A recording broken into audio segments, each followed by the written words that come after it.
आज Doubtnut app download करें। Doubtnut पर अपने सभी गणित, रसायन विज्ञान, भौतिक विज्ञान और जीव विज्ञान के डाउट्स का करो सफाया। बस प्रश्न की फोटो खींचो, एक ही प्रश्न को क्रॉप करो और तुरंत वीडियो सोल्यूशन पाओ। अभी डाउनलोड करें। वक्तव्य एक दिया गया है, यदि एक तार को खींचने पर उसका व्यास आधा हो जाता है तो उसका प्रतिरोध 16 गुना हो जाता है। वक्तव्य 2 दिया है कि लंबाई में वृद्धि होने पर तार का प्रतिरोध जो है वो कम हो जाता है। ठीक है, विकल्प में हमको देखकर बताना है कि वक्तव्य 1 सत्य है, असत्य है, या फिर वक्तव्य 2 सत्य है, असत्य है, या फिर वक्तव्य 1 अगर सत्य है तो उसका सही स्पष्टीकरण हमको मिलता है वक्तव्य 2 से अथवा नहीं मिलता है। ठीक है, वक्तव्य 1 दोबारा पढ़ते हैं। तार को खींचने पर व्यास आधा हो जा रहा है। ठीक है, तो चलिए एक तार का चित्र बना लेते हैं। ये तार का चित्र हम समझने के लिए बना लेते हैं। ठीक है, और तार का प्रतिरोध क्या होता है? तार का जो प्रतिरोध होता है जिसको हम कैपिटल आर से प्रदर्शित करते हैं वो होता है तार के पदार्थ की प्रतिरोधकता गुना लंबाई बटे में तार के अनुप्रस्थ काट का क्षेत्रफल। मतलब ये जो अनुप्रस्थ काट है जिसको हमने वृत्त के रूप में लिया है, क्योंकि यहाँ पर उसका व्यास दिया गया है तो वृत्त का ही तो व्यास होगा ना, तो क्षेत्रफल जो है वो नीचे आ जाएगा। ठीक है, वृत्त का जो क्षेत्रफल है वो, तार की लंबाई जो है वो इस तरीके से हम प्रदर्शित कर देते हैं, एल लंबाई का तार है तो। ठीक, और उसके पश्चात यहाँ पर हम क्या देखते हैं कि जो तार है उसको खींच रहे हैं तो तार भले व्यास में आधा हो जाए, दुगना हो जाए, लंबाई 4 गुनी हो जाए, 100 गुनी हो जाए, कुछ भी हो जाए, प्रतिरोधकता तो वही रहेगी, क्योंकि तार के पदार्थ पर निर्भर करते पदार्थ हम परिवर्तित नहीं कर रहे हैं। ठीक है, तो इस तरीके से जो हमारा प्रतिरोध है उसका मान किस पर निर्भर कर रहा है? लंबाई बटे क्षेत्रफल पर निर्भर कर रहा है। मतलब लंबाई को समान रखते हुए अगर मैं क्षेत्रफल का मान बढ़ा दूं तो प्रतिरोध का मान घट जाएगा। ठीक, क्षेत्रफल समान रखते हुए लंबाई का मान बढ़ा दूं तो प्रतिरोध का मान बढ़ जाएगा, लंबाई का मान घटा दूं तो प्रतिरोध का मान घट जाएगा। ठीक है, अब यहाँ पर दोस्तों प्रश्न की ही बात कर लेते हैं। ये जो क्षेत्रफल दिया है चलिए उसको त्रिज्या के रूप में लिख लेते हैं, क्योंकि व्यास का मान दिया हुआ है तो त्रिज्या जो है व्यास का आधा होता है। तो जो क्षेत्रफल है वृत्त का है, और वृत्त का क्षेत्रफल क्या होता है? पाई आर की घात 2, जहां आर जो है वो त्रिज्या है। ठीक है, तो इसी को हम नीचे और किस तरीके से लिख सकते हैं?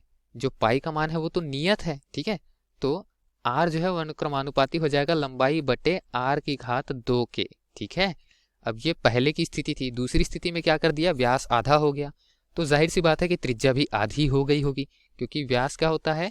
2 गुना त्रिज्या होता है। अब व्यास का मान आधा कर दूं तो दूसरे पक्ष में त्रिज्या का मान भी आधा करना पड़ जाएगा।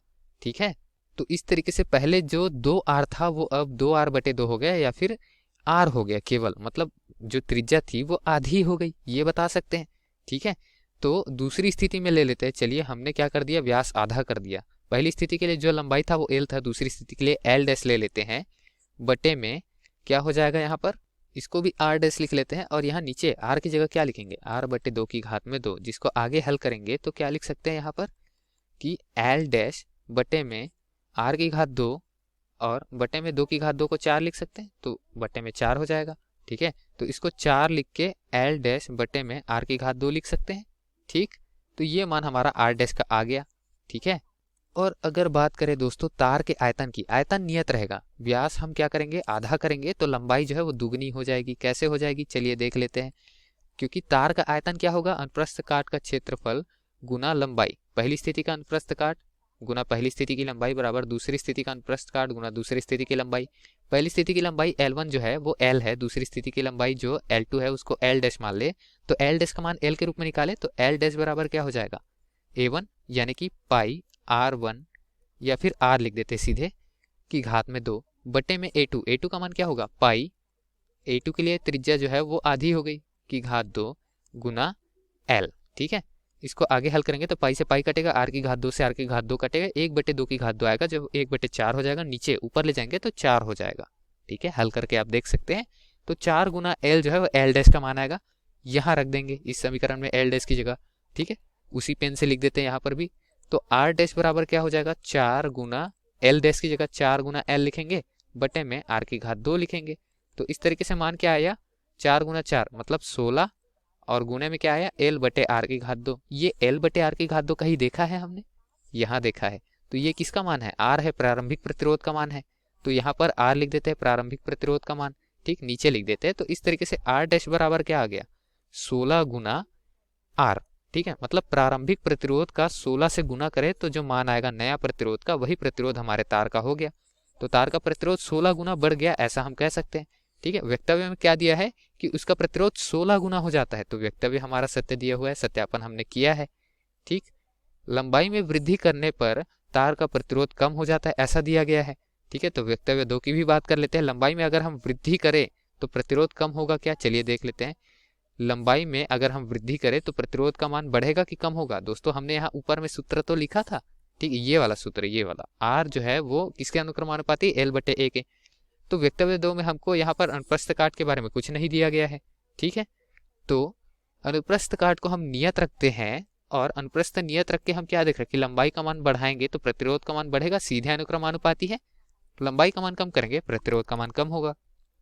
तो प्रतिरोध कम हो जाता है तो उसके लिए लंबाई कम करना पड़ रहा है, यहाँ लंबाई वृद्धि बताया है। ठीक है, लंबाई वृद्धि कर दे अगर तो प्रतिरोध का मान बढ़ रहा है, लेकिन यहाँ प्रतिरोध कम हो जा रहा है बताया गया है, तो ये विपरीत बताया गया है। अतः जो प्रकथन है वो सत्य है, लेकिन वक्तव्य 2 जो दिया है, वक्तव्य 2 हमारा असत्य हो जाता है।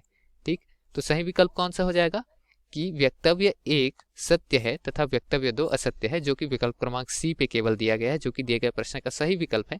बाकी विकल्पों की बात करें तो शुरू के 2 विकल्पों में दोनों जो है वो सत्य है दिया गया है, तो ये गलत हो जाएगा क्योंकि 2 जो है वो असत्य आ रहा है। डी में दिया गया वक्तव्य 2 सत्य है, तो ये भी गलत हो जाएगा। धन्यवाद। कक्षा 6 से 12वीं से लेकर नीट, IIT, JEE वो एडवांस के लेवल तक 1 करोड़ से ज्यादा छात्रों का भरोसा। आज ही डाउनलोड करें डाउटनेट ऐप या व्हाट्सएप करें अपने सारे डाउट्स 8400 400 400 पर।